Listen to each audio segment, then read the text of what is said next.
For God so loved the world, come on, that He gave His only Son. 출애굽기 3장에서 모세가 불꽃나무 떨기 속에서 하나님의 음성을 듣습니다. 그리고 거기에서 부르심을 받고 이스라엘 백성을 출애굽시킬 지도자로 사용하게 했다고 하시는데, 모세가 살아계신 하나님이 나를 부르신다는데 제가 당연히 가서 바로를 설득해서 이스라엘 백성을 구해내겠습니다 했습니까? 아니죠. 많은 변명을 늘어놓기 시작했습니다. 근데 사실 그것은 변명이 아니죠. 제가 봐도 충분히 이스라엘 백성을 출애굽시킬 만한 지도자가 아닌 많은 이유가 있었습니다. 첫 번째는 나이가 많았죠. 80세였습니다. 80세에 장인 이드로의 집에서 얹혀 살면서 양이나 치던 자, 광야에서 이미 40년을 살면서 이제 나는 뭘 할 수 있겠어, 내가 양 치는 것밖에는 이제 무슨 기술이 있어, 내가 능력이 있어 할 때입니다. 늙었고 힘도 없고, 게다가 두 번째로 모세가 이집트 왕자로 있다가 이스라엘 백성을 도우려고 했습니다. 근데 이스라엘 백성을 도우려고 했다 괜히 이스라엘 백성들이 당신이 뭔데 나서느냐 해가지고 그 애굽에서 도망쳐 나온 트라우마가 있습니다. 근데 다시 내가 이스라엘 백성을 도우러 또 갔는데 이스라엘 백성이 당신이 뭔데 왔냐 하면 얼마나 그 난처하고 좌절하고 또다시 절망할, 내가 그들 도우려 했다가 낭패를 당했었는데 내가 그들 또 도우겠냐 하는 이 트라우마를 가지고 있는 사람이 쉽게 가겠습니까? 게다가 모세가 여러 번 하나님한테 말했는데 나는 말을 잘 하지 못하는 자요 그랬어요. 내가 말을 잘 하지 못하는데 어떻게 바로 왕한테 가서 말을 하겠습니까? 여러분 어렸을 때 그런 기억이 있으십니까? 막 내가 말할 것을 준비했어요. 근데 선생님 앞에서, 여러 선생님 앞에서 딱 쓰면 내가 말하려고 했던 거, 제가 면접 보러 들어갔다가 5명의 면접관이 앉아있고 저 혼자 딱 들어갔는데 제가 준비한 자기소개 한 후에 예상 질문이 아닌 갑작스러운 압박 면접을 하니까 애웠던 것이 기억이 안 나고 한 구절이 한 단어가 생각이 안 나면서 머리가 하얘지는 거예요. 그런 경험들이 많이들 있으실 거예요. 내가 말을 하지 못하는 자, 말을 잘하는 자도 바로왕 앞에 가서 떨릴 텐데, 내가 말을 잘하지 못하는 자인데 애굽의 왕인 바로왕 앞에 가서 덜덜덜덜 떨면서 머리가 하얘져가지고 무슨 말을 하겠어요? 그 생각만 해도 아찔하고 아득하죠. 그러니까 저는 말을 잘 못하는 자입니다, 잘못 뽑으셨습니다, 다른 사람을 보내십시오, 이 말을 하는 거예요. 그런데 하나님이 그러한 모세를 바로 왕에게 보내셨어요. 설득하는 과정을 통해서 결국 출애굽기 5장 1절과 2절에 바로 왕에게 갑니다. 가서 이렇게 하나님 여호와께서 이렇게 말씀하시기를 내 백성을 보내라 라고 모세가 이야기를 했어요. 그러면 하나님이 모세가 바로 왕에게 가기가 어려운 사람인데 가려고 설득할 때 이렇게 해라 하고 약속의 말씀들을 해주시지 않았겠습니까? 그러니까 그 어렵지만 겨우 가서 바로왕한테 그 말을 한 거예요. 그러면 바로가 뭐 설득을 당하든지 하나님이 시키셨으니까 이렇게 되겠지 하는 생각이 있었겠죠. 근데 바로왕이 바로 뭐라 하냐면 여호와가 누구이간데 나는 여호와라는 이름을 알지도 못한다, 내가 알지도 못하는 신 때문에 너희를 보내겠느냐, 그러면서 바로왕이 오히려 화가 났어요. 화가 나가지고 오늘 본문에 있는 일이 일어나는 겁니다. 오늘 본문에 있는 일이 뭐냐면 이스라엘 백성들이 노예로 애굽에서 지금 종살이를 하고 있죠. 그들에게 할당된 일이 있었어요. 벽돌 만드는 일이었는데 이 벽돌을 하루에 이만큼의 양을 만들어야 되는데 그 전에는 원료인 스트로를 제공해 줬어요.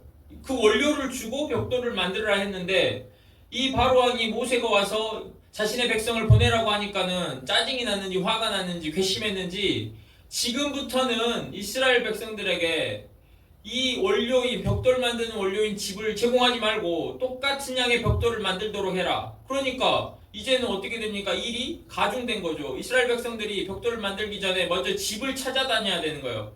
그 원료를 찾아와서 이제 벽돌을 만들려고 하니까 이게 되겠습니까? 그 할당량을 하루에 다 못 맞추면 그러면 이스라엘 백성의 그 감독자들이, 애국 감독자들이 이스라엘 백성들을 쪼고 힘들게 하고 학대하고 채찍질하고 했을 거란 말이에요. 그러니까 이 이스라엘 백성의 감독들이 이게 어떻게 된 거냐, 왜 예전에는 집을 그 원료를 제공해 주다가 이제 갑자기 안 해주고 똑같은 양의 벽돌을 만들려고 하는 것은 부당한 거 아니냐 하고 바로왕을 찾아가서 항의를 합니다. 왕이시여, 갑자기 우리에게 이렇게 부당한 대우를 하십니까? 우리가 뭘 잘못했습니까? 우리는 열심히 노력하고 있습니다 라고 했는데 바로 왕이 설득되고 거기에서 조정을 해주기는커녕 너희들이 게을러서 제사를 지내겠다, 우리를 보내달라, 광야로 뭐 여행을 가겠다, 이따위 말을 한다라는 거예요. 그래가지고 거기에서 이스라엘 백성의 지도자들이 혼쭐이 나서 호통을 당하고 나옵니다. 나오면서 이제 우리는 화를 당하게 생겼구나 라는 생각을 하는 찰나에 딱 나오는데 거기에서 모세와 아론을 만나게 돼요. 모세와 아론이 그 바로의 궁으로 가는 길에 딱 서 있었나 봐요. 왜 모세와 아론이 거기 서 있었겠습니까? 모세가 지금 바로한테 가서 하나님의 말씀을 전했는데 어떻게 되는지 제일 궁금한 사람 아니에요. 근데 바로왕이 설득을 당하기는커녕 오히려 화가 나가지고 이스라엘 백성들이 더 학대당하고 더 고통당하고 있다고 하니까 이스라엘 백성들이 바로의 궁으로 찾아갔어요. 그러니까 이제 일이 어떻게 되는지 너무나 궁금한 사람이잖아요. 그러니까 그 앞에서 그 소식을 기다리고 있었던 것 같아요. 그런데 이 이스라엘 백성의 지도자들은 바로왕한테 혼쭐이 나고 나오면서 뭔가 이 좌절감과 이 실망감, 이 비난과 이 탓을 할 사람이 필요한데 모세와 아론이 거기 딱 서 있잖아요. 그리고 거기에서 왜 당신들이 먼데 가가지고 바로왕한테 이 쓸데없는 말을 해가지고 지금 여기서 하나님의 명령, 이스라엘 백성을 보내라는 것이 바로왕한테도 헛소리고 이스라엘 백성들한테도 쓸데없는 일이 된 겁니다. 하나님의 명령이. 이 상황을 보니 하나님의 명령이 쓸데없는 짓이었던 거예요. 자신들한테 손해가 되니까.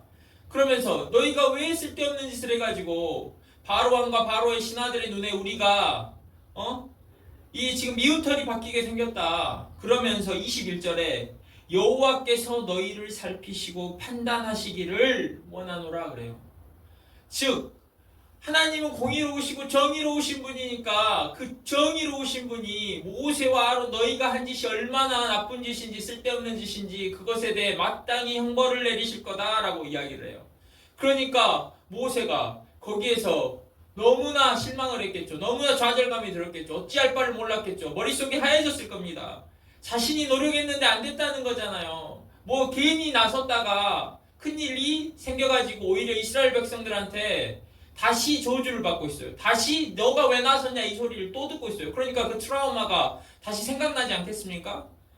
그런데 여기서 중요한 게 뭐냐면 22절에 모세가 여호와께 돌아와서 아뢰되라고 합니다.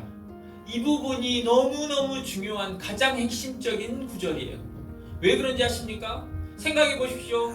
지금 모세가 거기 길에서 기다리다가 이스라엘 백성의 지도자들이 너희 때문에 우리가 미우털 박혔고 하나님께서 너희를 판단하시고 살피시길 원해서 너희에게 마땅히 너희가 형벌을 너희가 저주를 당해야 된다 이 말을 듣고 나서 이스라엘 백성의 지도자들에게 다가가서 아닙니다 그게 아닙니다 이게 어떻게 된 거냐면 하나님이 처음부터 이렇게 하셔가지고 제가 그랬기 때문에 바로왕한테 간 거지 제가 괜히 나선 게 아닙니다 라는 이런 설득하는 과정. 그 이스라엘 백성들이 지금 오해하고 있잖아요. 이스라엘 백성들이 지금 화가 단단히 났잖아요.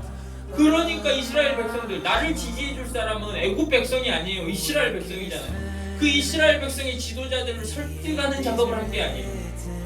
그게 아닙니다 라는 변명을 하고 거기에서 그들의 화를 누그러뜨리고 우리가 여기에서 어떤 방법을 찾아봅시다 한 게 아니에요.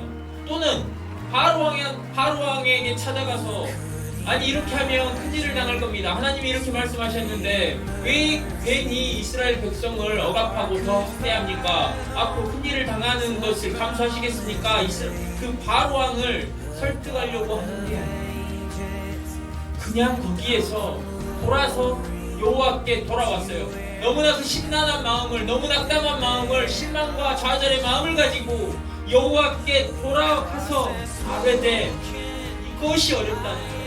우리가 머릿속으로는 다 합니다. 결국에 우리가 하나님께 돌아가서 뭔가 일이 틀어지고 뭔가 믿음으로 하려고 했는데 안 되고 하면 여호와께 돌아가서 아뢰야 되는데 우리는 그 문제의 현장에 남아있어요.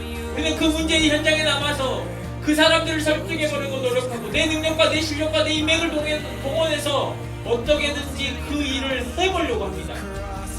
사람을 만나면 전화를 돌리고요. 계산기를 두드려보고요. 어떻게 해서 이 문제를 해결할지 내 지식과 내 경험을 다 동원해서 먼저 해본단 말이에요. 어디 거기에서 우리가 조용히 그 심란한 마음을 가지고 여호와께 돌아가서 아뢰냐 이 말이에요. 이것을 잘하는 사람이 하나님의 사람인 겁니다. 결국에는 우리를 부르신 하나님께서 계획하시고 준비하시고 그분에게 그 마땅한 해결책이 있다는 것을 믿고 다시 한번 여호와께 돌아가는 거예요. 어찌하여 하나님 저를 부르셨습니까? 어찌하여라는 말을 할지언정 그 하나님께 돌아가서 나의 속사정과 나의 현재된 일들을 고하는 것, 그것이 하나님의 사람이라는 거예요. 모세가 아직 이 바로왕을 어떻게 설득할지, 이스라엘 백성의 지도자들을 어떻게 설득할지 그거에 대한 묘안이 없을지라도 여호와께 돌아가서 아뢰는 것, 그냥 투정 같아 보일지 모르나 그 아뢰는 것을 통해서 6장에 하나님께서 일하십니다. 하나님이 개입하십니다. 우리가 그것을 배워야 되는 거예요. 하나님, 제가 여기에 있습니다.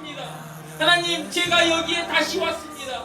하나님께 제가 돌아와서 아뢰니다 하는 심정으로 오늘 다시 한번 일어서십시오. 그리고 여호와께 돌아가십시오.